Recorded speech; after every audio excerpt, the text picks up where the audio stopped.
And hello again my dudes, this is another Lies of P boss guide, this time for the Fallen Archbishop Andreus. Now, can be a very intimidating boss fight, especially for those who are inexperienced and familiar with the genre, or even for those who are experienced and are fighting this guy for the first time. It can be a little bit intimidating because of the size of the bloody thing. Now, take a look at what I've just done. Before he even had the chance to get close to me, I had already landed about 2000 points of damage. Now, this is because I was using the termite throwable objects. This boss fight, being a carcass boss fight, is quite weak to fire.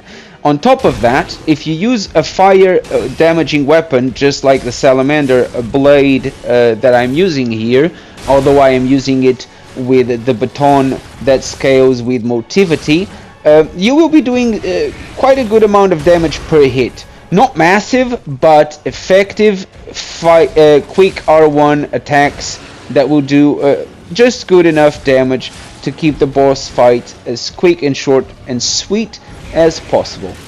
As for his attacks, they are quite easy to dodge, and for those of you who have probably noticed the difference, they are easy to perfect guard, especially because at this stage you should already be having the Aegis shield Legion arm available. So once that is free, you can block most of his attacks if you are struggling to dodge, or if you are struggling to guard them with the normal L1 defense.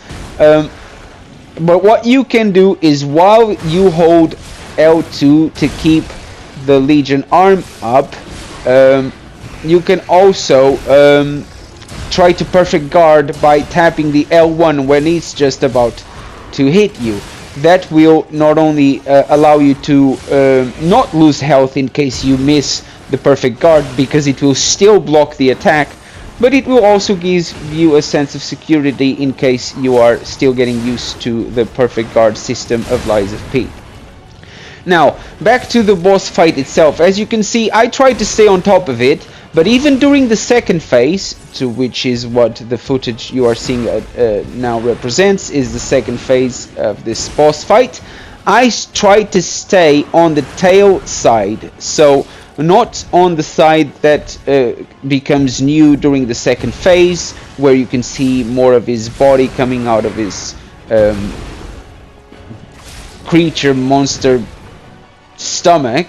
I tried to stay to attacking the first area I was attacking in the first place, just because I find it to be easier to dodge. The attacks are more telegraphed, and you can get a bit damage going and avoid the attacks a bit easier than you can from the other head.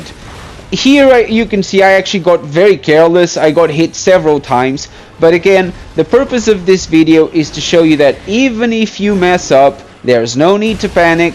Just stick to the strategy, go back to where you want to be hitting him, which is right there on his face, not on the sides, but on that big face of his. Stay close, don't panic. Keep to your little R1s. There's no need to do charge R2s during this boss fight. The R1s will do the job.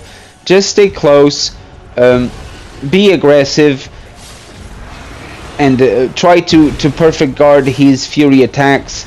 Dodge what you can dodge, block if you have to. Use the shield, as again, you got more options with the shield. It's always helpful to have Legion magazines on your on your belt, just in case you need them. If you manage to get a stagger just like I did, go for the fatal strike, and there you go, job done. As easy as pie. If you follow this guide, there's no easier boss. Thank you so much for watching the video. Subscribe if you haven't just yet, and I'll see you in the next one. Cheerio!